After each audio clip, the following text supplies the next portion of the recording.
Welcome to the Polygon Showcase, the number one metaverse event on the Polygon blockchain. I'm your host, Creative Owls, and I'm excited for day two of the Polygon Showcase. This event is for digital artists, Web3 brands, and our ecosystems to get highlighted, to get showcased, and get presented across the entire world. This is very special because it's not our first one, it's not our second one, it's our seventh showcase. Yesterday was day one, and today is day two. We have an entire lineup to present for you guys today to check out. So if you guys are watching from X, welcome. If you're watching from YouTube, hello. If you're watching from Facebook, hello. Or if you're inside the metaverse, welcome. I hope you guys are enjoying today's live stream. I'm very excited for today's session. The metaverse itself is a place for creators and for people from all over the world to come together, and this is what we've been doing in this showcase since 2021. And we've had over 100 200 artists come up. We've had multiple thousands of views into our showcase, and this is just the next iteration of how we're going to be able to communicate and explore the Web3 environment. um, as we go through today's panel sessions and listen to the speakers, there's three main things that I want everybody to focus on, and kind of what our three pillars are. One is to learn, network, and then create. So make sure that you take some time to listen to what people are creating, understand what they're going to be building. Take some time to network and connect with people and outreach people. If you see something that you like, if there's a product that inspires you, reach out to them and then learn from them. Build on. I think for our ecosystem, for us to grow, we must keep creating and keep building and keep encouraging each other. I'm your host, Creative Owls, and I also have some other hosts that I'm going to introduce for you guys here today. And one of the most important things that I want everybody that's listening is to have an open mind. It takes a lot of guts to come up here and to share your art, your project, what you're working on. So be respectful of everyone. And for everybody that's watching at home, I hope you guys are going to enjoy the show. If you're in the metaverse, make sure you guys are using hashtag Polygon Showcase to highlight, take photos, take screenshots. And if you're watching from home or on YouTube, definitely check out the hashtag Polygon Showcase to get an idea of what we're building inside here. I'm going to go ahead and dive us into the metaverse, and I'll kick off so you guys can see inside of what we're building in there right now. So as you guys can see, we have our metaverse environment, and we have a live crowd in here today. I'm going to get everybody to clap real quick so you guys can see everybody that's and what's nice about today's space is not only our artists but our lineup that we have here today. And for us to be successful, there's a couple of things that I want you guys to think about today. We have a full agenda. So we're going to start off today on the main stage. We're going to be kicking off our creative talk. And if you've heard of TED Talk, creative talk is where we allow brands to come up here and highlight what they've been working on, what they've been producing over the last year, or what they're working on into 2024. It's a great opportunity to dive in, as we are going to be hearing from Web3 games. We're going to be hearing from sides of Polygon that's going to be speaking. We're going to hear from some metaverse content creators that are leading the way.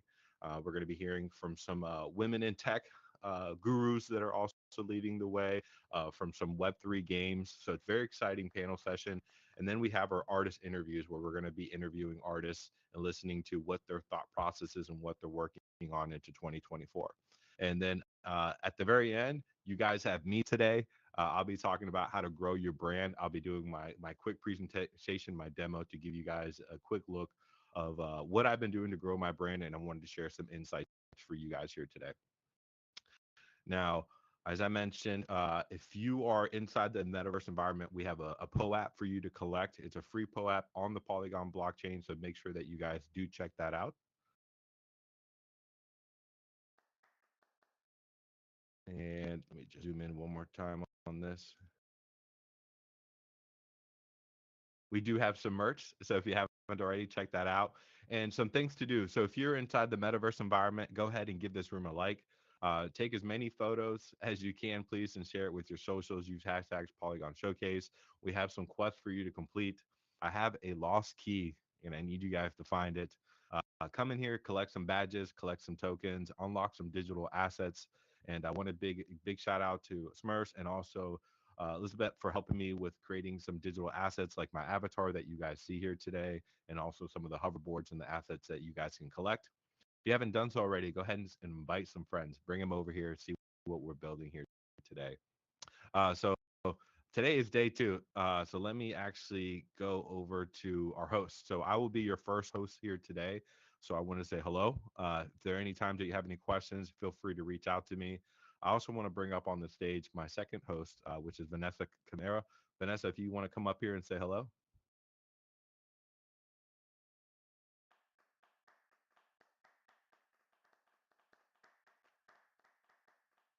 Hello, everyone. Welcome to the second day of the Polygon Showcase number 7. Glad to see you all here again. For those that don't know me, my name is Vanessa Matado, coming up from Center, Your audio sounds a and little bit off, Vanessa. okay, do you hear me better? Yep, I hear you better Yep. now. Thank you so much. All right. My name is Vanessa Samataro, also known as Dance Incremental Picture. I am a digital AI artist, photographer, AI engineer student with the event planning and creator. And also, as you know, as a co-host today here with Creative Owls. I've been around since 2021 and been helping out with uh, events that Creative Owl hosts, and recently officially joined the Creative Owl team. Um, I'm also the founder of the Women in Tech Showcases and things along with Creative Owl. We have an event coming up in March 8th to celebrate International Women's Day. I hope everyone enjoys this showcase today, and be on the lookout for what we have, next. You can follow me on X with the same name that I have here, then underscore thinker. I would love to connect with all of you. Enjoy the Thank you. Appreciate that, Vance. And I also want to say, bring up our next host, which is Ira. Ira, welcome to the stage.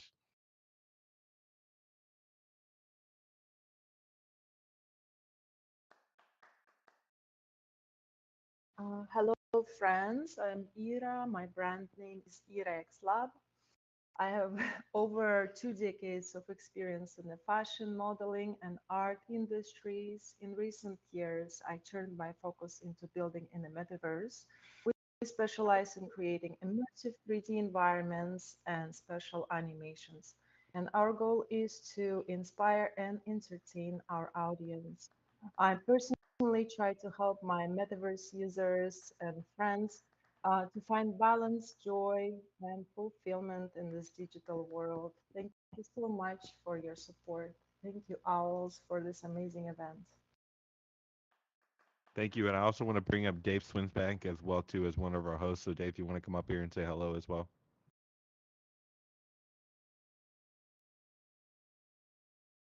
And do things turn around, haven't I? Silly spatial. I'll get used to this platform one day. Hello. I hope an amazing day is be a part of these events. I'll be speaking a little bit later about Polygon Alliance and community initiative. And yeah, just enjoy yourself. Listen closely. There's all sorts of incredible information being given by all sorts of amazing people. Thanks, Dave, for being up here. And I want to first kick off our first session, which is our creative talk. And our creative talk is about highlighting artists, or sorry, highlighting brands that are in this space that are innovating and leading the way, and they're creating new platforms for creators and innovators. And our first speaker we have here, she has been working hard not only on her project but building communities inside the metaverse. And I definitely want to give her a warm welcome to her here on the stage. So, Pauline, welcome to the welcome to the Creative Talk. Let me see if we can make your PowerPoint presentation a little bit bigger, and then we will let you begin in just 1 second. Wonderful. While you guys are setting that up, hello everyone, and it's so nice to see such a big turnout here because I am very aware how hard it is to get people to actually move into the metaverse, even though it's such a fun place and we can do so many good things here. So thank you for the wonderful introduction, Creative Owls, and thank you team and everyone who set up this amazing event. Honestly, such a good lineup, and yeah, very, very honored to have been selected to speak here. So please type in the comments if you don't hear me well, because Vanessa had a little problem before. I'm sure she was saying something about the Women in Tech Museum, which is very, very near and close to my heart. And I always love, thank you, James. I see your comments. Yeah, I always love working with Vanessa, and we always try to get, to each other's events. So if you allow me, I will start on my presentation. So I am Paladin, and this is of course the name, my Web3 name, but I also have a real name, and that's Marika. And I'm a photographer by trade, but before I became a photographer, I have been doing startups for big businesses like Levi's, Seven for All Mankind, some company that has made an invention for dentists. So many different sort of startups. And before I did that, I was a producer for TV commercials and videos. And so I have a very long career, but in the end, I said, hey, I love being, organizing all these things and doing these startups and doing all these big productions, but I want to be more creative. So I became a photographer. And of course, I was always already working with creative people. So in the end, I said, I'm going to become a photographer, and I gave myself 2 years to do it. And yeah, I made that a success back in the Netherlands, where I'm from.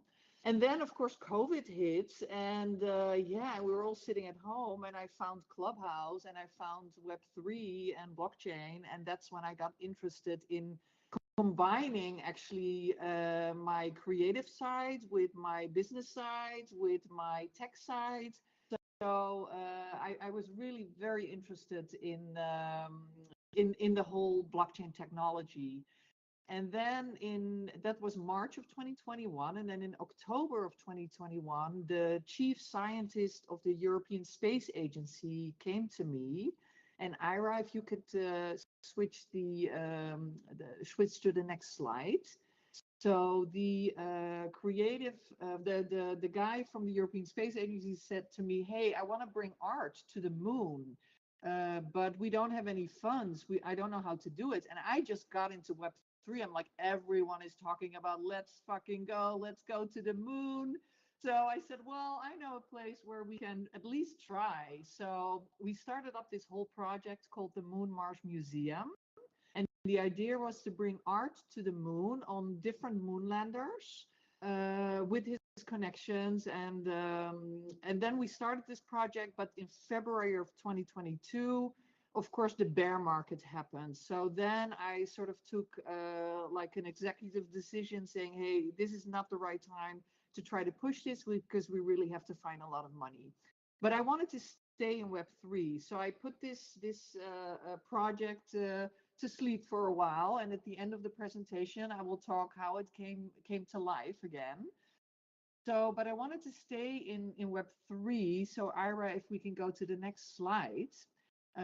And I really started to study the story of the CryptoPunks, because in the beginning when I saw the CryptoPunks, I was like, I don't know, what is this? It looks so blocky, and being a photographer, having the possibility of having like 20 million pixels, only having 576 pixels to create something, I didn't get it. But then I started to study the whole history, and then learned about the V1 and the V2 versions. And then I got really interested in the CryptoPunks.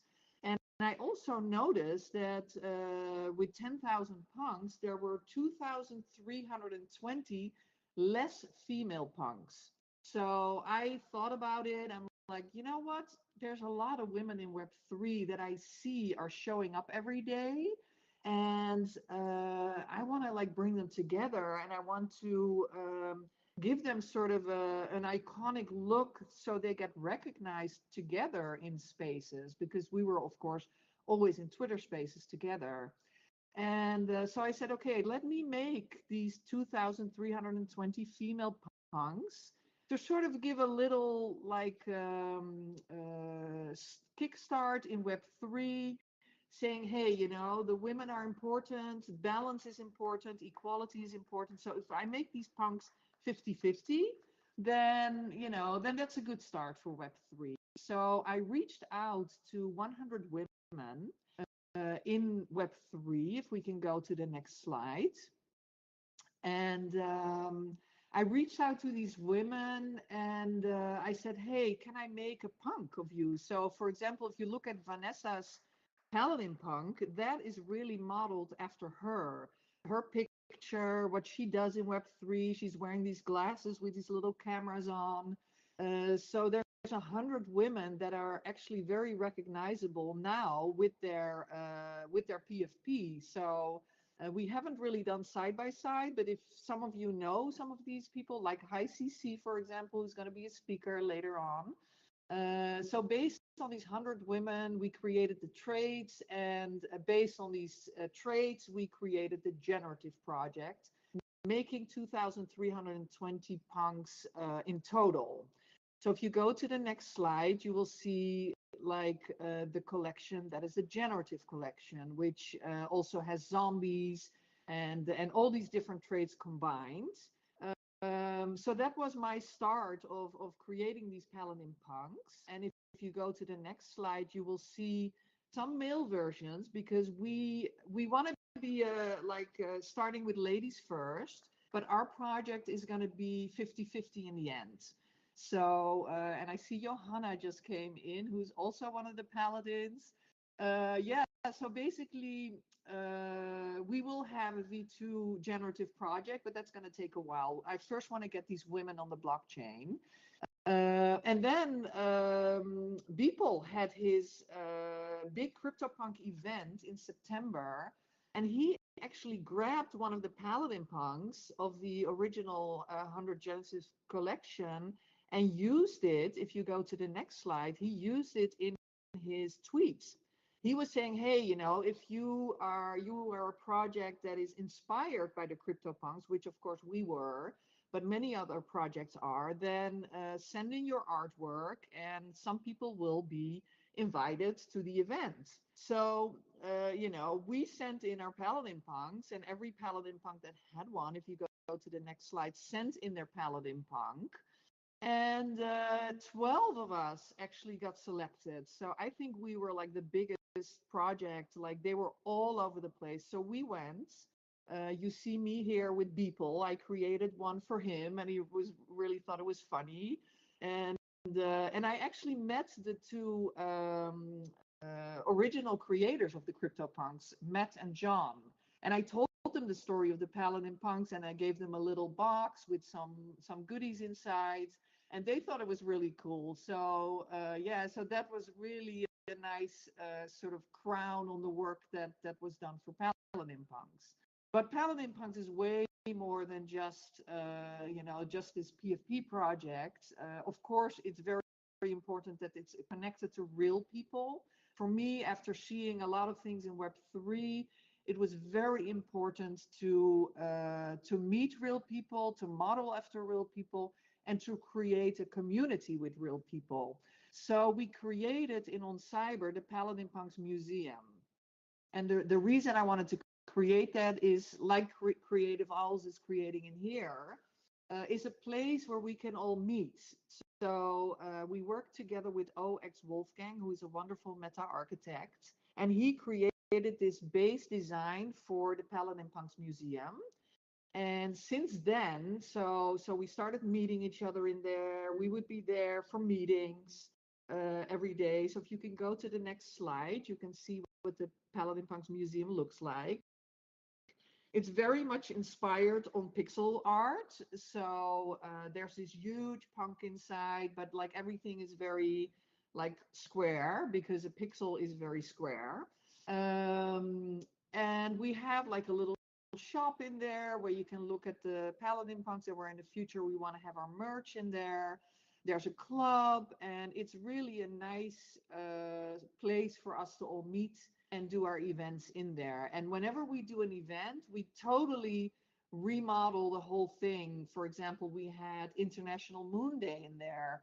We had a bindi, which was a charity for rhinos. So we had all rhinos all over the place. So it was really, you know, we really do many different events, and once or twice a month, there's a big one where we invite everyone. And of course, you know, you are all invited. It's always open. You don't have to own a Paladin Punk to be in there. And then if you go to the next slide, you can see our little avatars. And that is actually a cool thing that we created because they are the first avatars that if you go into on Cyber and you create your profile, and you have one of our avatars and you walk inside, on the back of your hoodie, your profile picture will show up. So you actually are walking around, like we wanted to have an avatar that is not either male or female. You don't see how old the person is. We wanted to have a very unknown avatar. And then on the back of your avatar, this is where you have your PFP. And the reason we wanted to do that is because we want to work with many different communities that can wear their own PFP. So if you go to the next slide, you will see some of the events we have done. Events like the Super Community, Linked by Art exhibition. We have a very nice AI art event. We did International Yoga Day. We had a beautiful global digital pride where we actually brought in real life into the metaverse. So we had a screen with people that were on the streets of Belgium during Pride, and they were like showing us the streets and the people with the flags, and we had a speaker that was at the location. We also are doing classes for security purposes, so a lot of things for our community. And that brings me to International Moon Day, which is the next slide, which we have done also in one of our events. And here you see Bernard Foyne again, who like 2 years ago, we started with this idea of Moon Mars.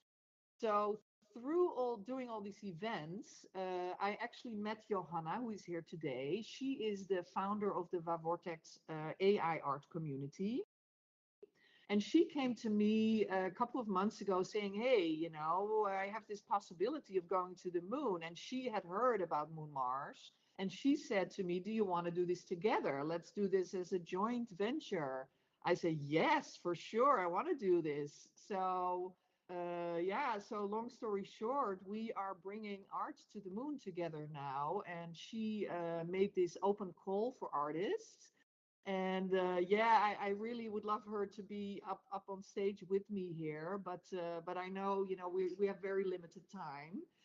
So if you can move to the next slide, you will see moonmars.com. Check out the website, and if you go to the next slide, there's one thing I want to say about Moon Mars because I know time is of essence here. So you see on this slide where actually the first artwork that is on the moon since 1971 is located.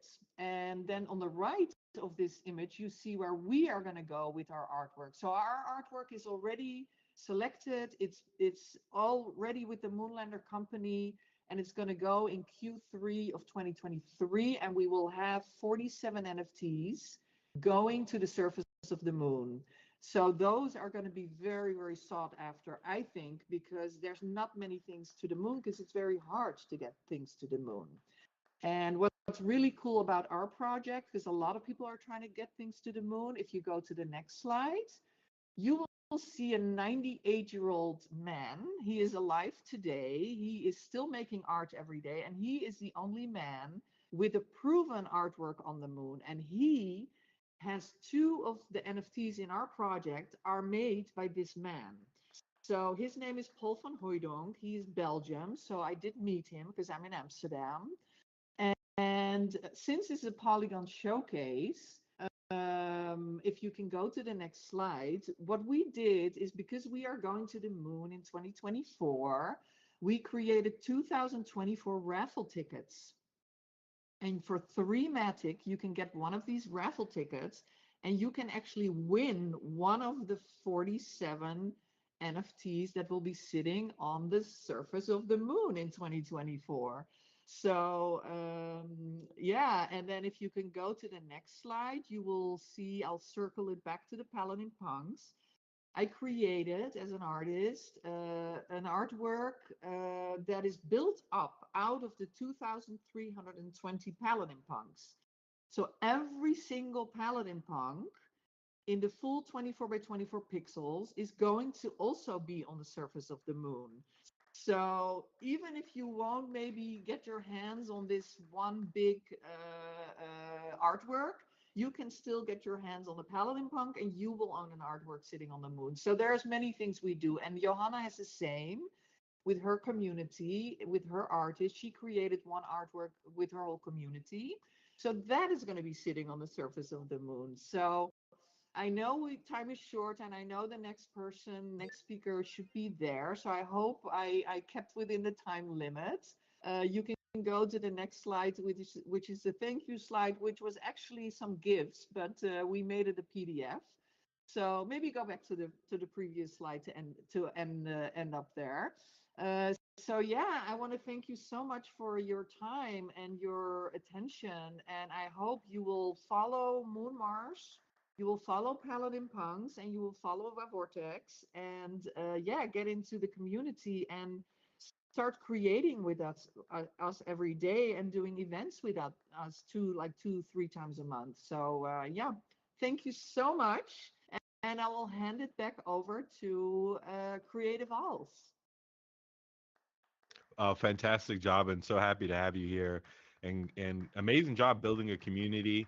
If everybody can give them a round of applause, I think you did phenomenal, and I think you're thinking outside the box, right? And you're creating a really cool community that's doing really cool things, and I think that's what we need inside our ecosystem for content creators to think outside the bubble, to create something new that hasn't been done before.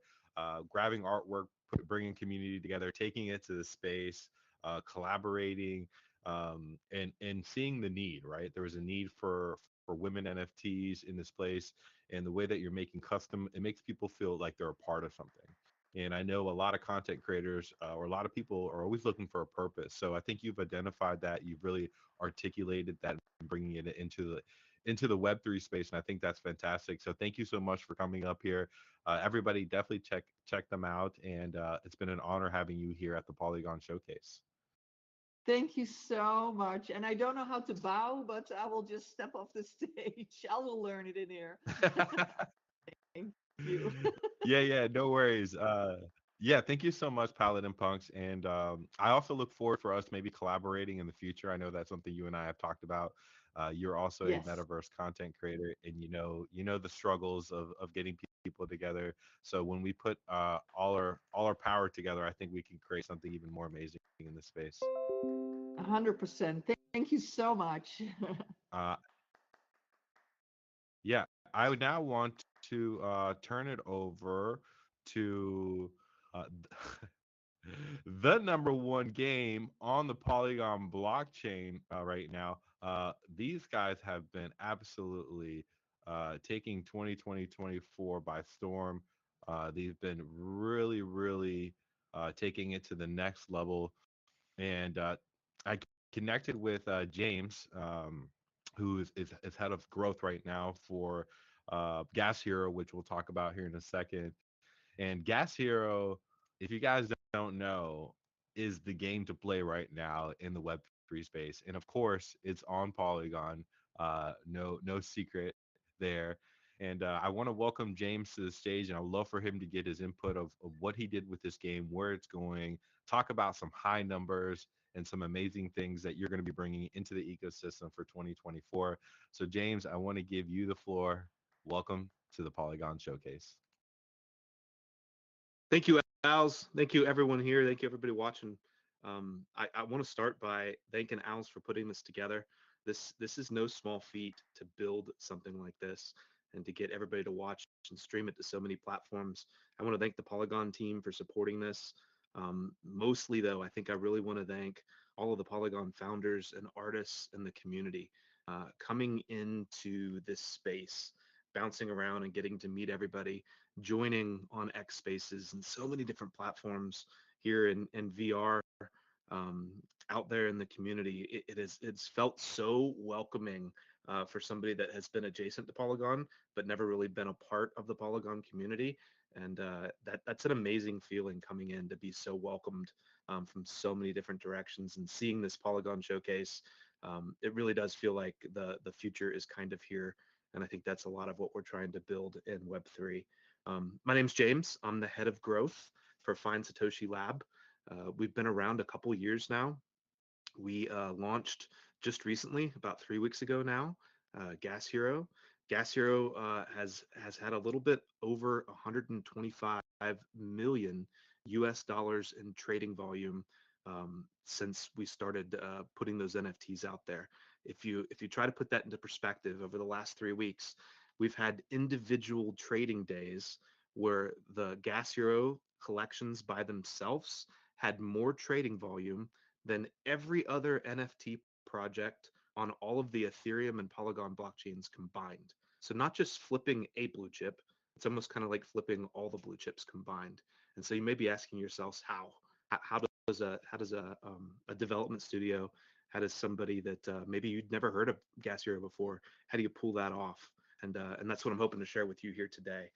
So a lot has gone into the last couple years with our development team, and we learned a lot over the course of time that we all piled into this launch of Gas Hero to make it to make it become what it is now. And I think activating our community is a massive piece of what we did, and I hope to touch on that a few different times. A little bit over 2 years ago, Find Satoshi Lab launched STEPN.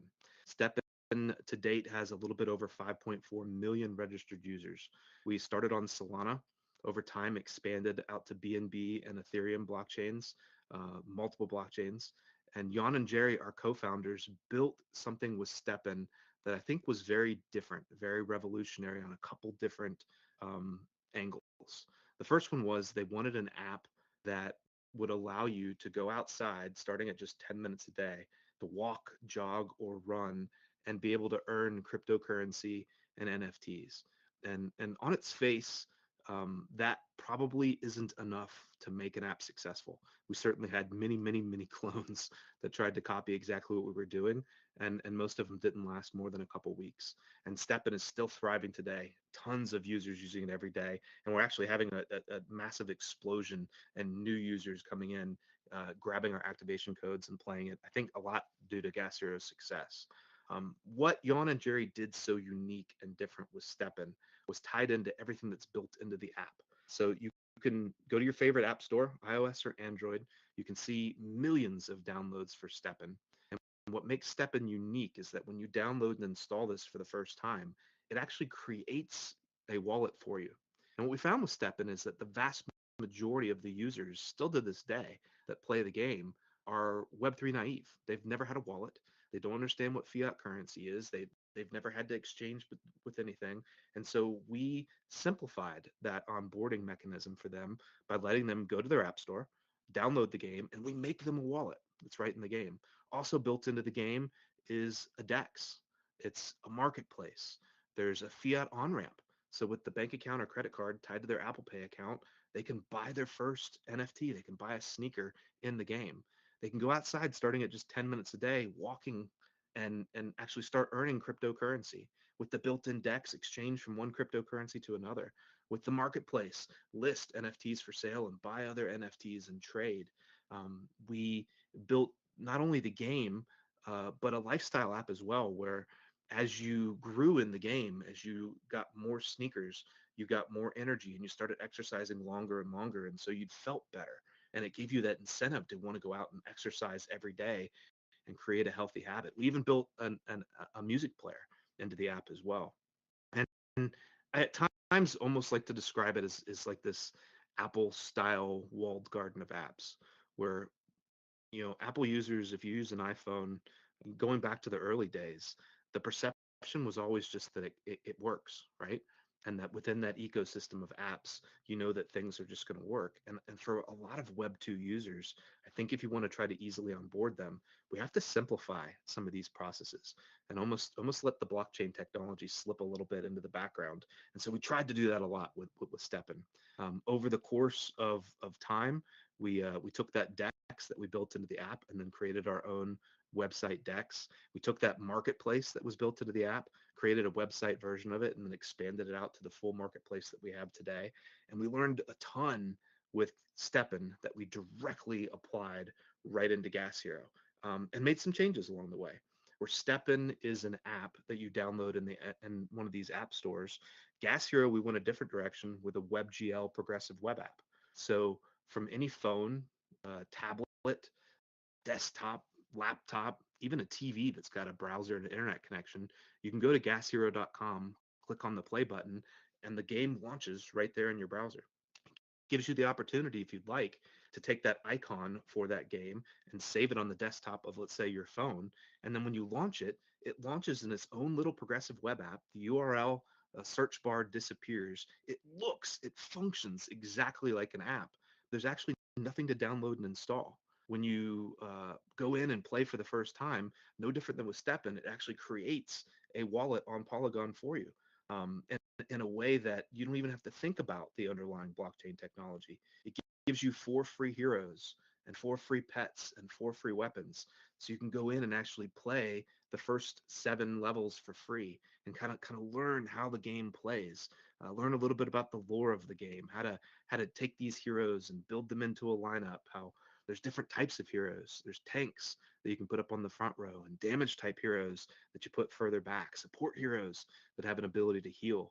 As you work your way up through these 7 levels, you start earning hero potion and figuring out how you can take the hero potion and upgrade the heroes. And so many of the things that we learned with Steppen, we directly applied right into Gas Hero. For example, as you had more and more sneakers in Steppen, that gave you more energy. So you could go outside and then exercise more each day. Every 6 hours, 25% of your energy would be refreshed. Very similar system in Gas Hero. More heroes means more energy. Every 6 hours, your energy refreshes. And what our development team, especially Johnny, our lead developer, an actual Mensa level genius, wanted to design, and I think he absolutely nailed, was something that could be the very best of an idle game, where if you want to, you could play with a single hero and just log in for 5 minutes every day. You'd have all of your energy back from that previous day after the 24 hours, play for 5 minutes, shut it off, and be done. And there's a lot of gamers that like to game that way, right?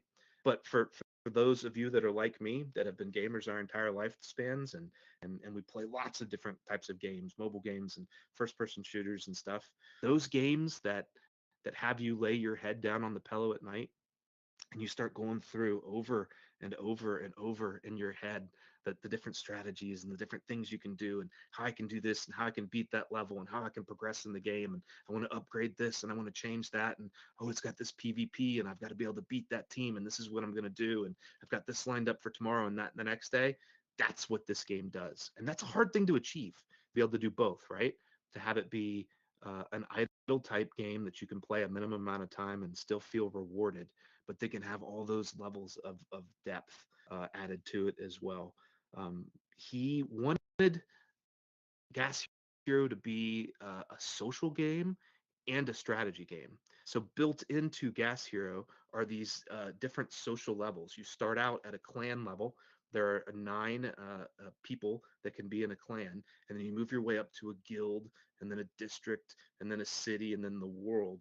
And so much of the way that the game world is built is around these social aspects.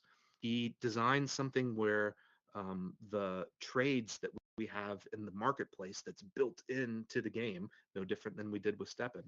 A percentage of all of those marketplace transactions go back to the leaders in the game. So as you're playing the game, you can become the leader of your guild, the leader of your district, the leader of your clan, the leader of all these different levels. And so you can actually earn in the game, not just from going out and farming, not just from breeding the heroes together to make additional heroes, but also off all the trades that are in the marketplace. We also built an auction house where items come up for auction, and 50% of all of the auction house transactions go directly back into PvP. We have both solo PvE, where you can go around and farm individual things. We have group PvE, where you're acting together with your clans and guilds to farm. And then there's this PvP. 10 days into the launch of the game, we had our first PvP tournament. We call it the Gas Wars with inside Gas Hero. We had a 2.8 million US dollar prize pool 10 days into the game. That was half of the auction house transactions for those first 10 days. 10 days later, we had our first group PvP Gas Wars event. We had another $1.5 million prize pool. And so when you think about like Web 2 gaming and these massive gaming tournaments that happen across everywhere, right? Mobile, desktop. I think about Dota 2 and Overwatch and Fortnite and Call of Duty and the biggest games that are out there. They might be able to come up with a prize pool like that maybe once every 6 months, maybe once a quarter, maybe once a year. We're doing that already with Gas Hero every 10 days, pulling these things off. And so it's getting a lot of attention, and that starts to explain how we're able to push the kind of trading volumes that we are so far. There's 8 different collections for Gas Hero, and community engagement is what I want to get to next. So how did we take the Steppen community? How did we take the people that knew Find Satoshi Lab and our products and what we were building, and absolutely get them on board and ready for a Gas Hero launch? Well, we did something very unique and different that I think is almost the opposite of what a lot of NFT projects, a lot of Web3 projects and games launch with.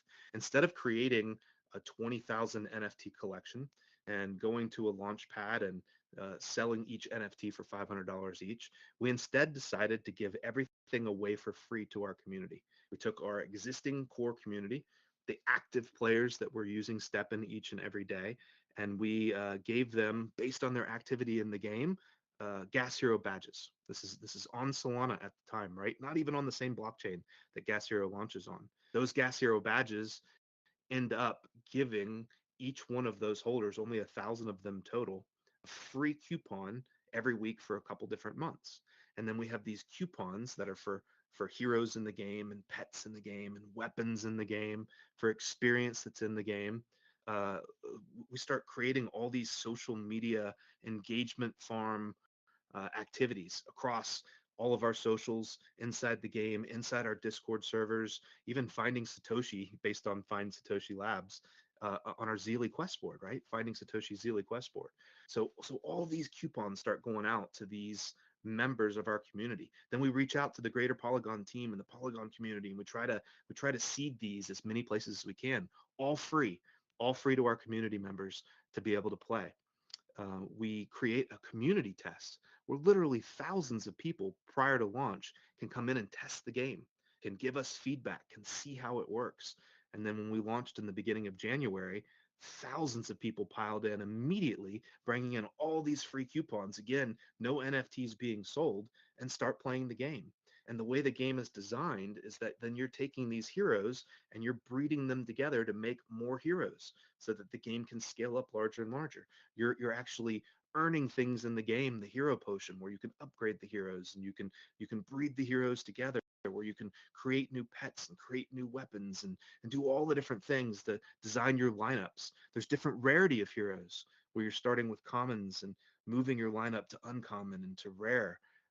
So many pieces and parts that go to making that game so fascinating that when I lay my head down on the pillow at night, I'm constantly thinking about like those strategies and how do I win a leadership position, and how do I tap in that community and recruit more people to come in and join me on my teams? How do I build a better lineup? How do I figure out what weapons and what pets and what heroes I want to use next in order to hit that next level? A lot of fun, a lot of thought has to go into to how you pull that off.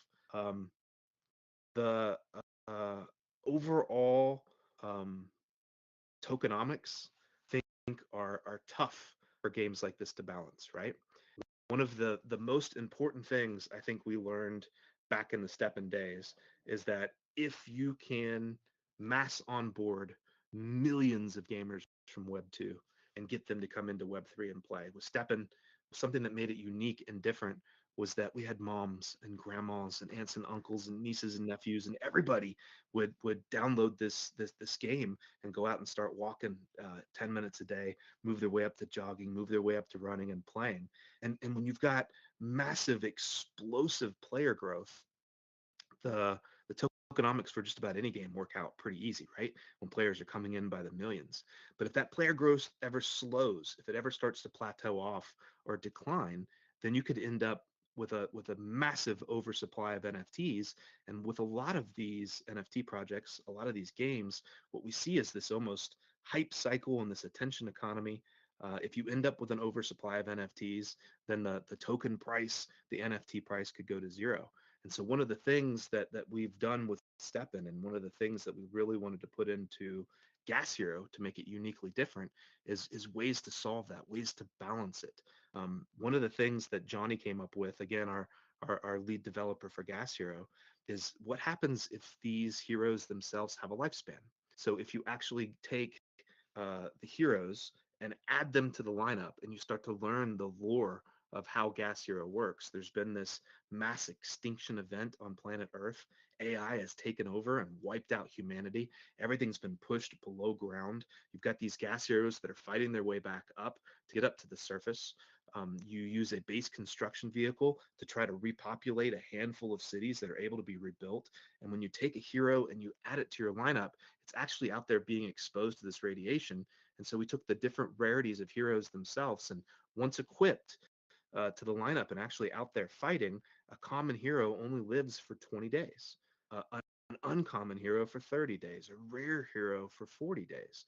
And so when the heroes themselves have a lifespan, then that can help prevent the oversupply because they're actually wearing themselves out over time. On top of that, Johnny built something very unique and different with a seasonal model that I think is really impressive. The social piece of Gas Hero is so important to how everything works. The feedback that comes from these different leadership levels, the money that those players can earn from the marketplace, from the auction house, from the solo activities, from the group activities. The highest level of that, your world elders, they actually have an ability to press a reset button. And so what happens is that if at some point during the course of months of a season, we're in season 1 right now, our first season of the game, it ends up being where the game feels stale. The meta is not quite what it is. The player base isn't growing anymore, and the NFTs are starting to fall in value. The world elders can actually push unanimously a red button. It resets the entire season. It starts this 30-day timer. There's going to be this gas arc, kind of like Noah's Ark, that comes into the game. 7 days into the 30-day window, in the auction houses are actually these gas arc tickets. 30 days in, the entire thing resets.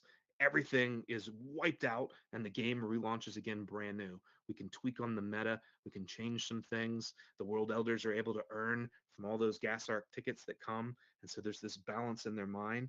And when you combine together both the NFTs having a lifespan and the game actually able to relaunch again, like a brand new game at the beginning of every season, you can see how we're really working now with the tokenomics to figure out how to weave this stuff together to make the game potentially last for years and years and years to come, which should be the goal, right? I think so many projects in Web3, one of the things they struggle with is how to make your game fun at a level that players will come and play it, even if it didn't have blockchain technology behind it. That's a hard bar to achieve, right? That's not an easy thing to pull off. And I think Johnny's nailed it with this. Regardless if you're an idle gamer and you like to have that game that you can download on your phone, not even download, right? You really just play it on a web browser and play it 5 minutes a day. Or if you want that thing that really tickles your gamer brain and gets you to really be thinking about these advanced strategies and social structures and making friends and interacting and trying to achieve these higher levels, Gas Hero kind of does that on all levels. For those that would like to give it a try, easy onboarding was a very important part. Go to gashero.com, click on the play button. We're going to give you 4 free heroes and pets and weapons. You can play it on any phone, tablet, laptop, desktop. You can go through these first 7 levels for free. It's not until you break through the surface of the planet that you need your first paid NFT. That's a base construction vehicle to settle down in one of these cities. The marketplace is built right into the game. The wallet is built right into the game. So right there in the marketplace, you have an ability to get one of those. And for anybody listening that wants that opportunity to maybe win some free stuff, we have a ton of giveaways going on within our community. What you want to do is go to X and follow at Gas Hero Official.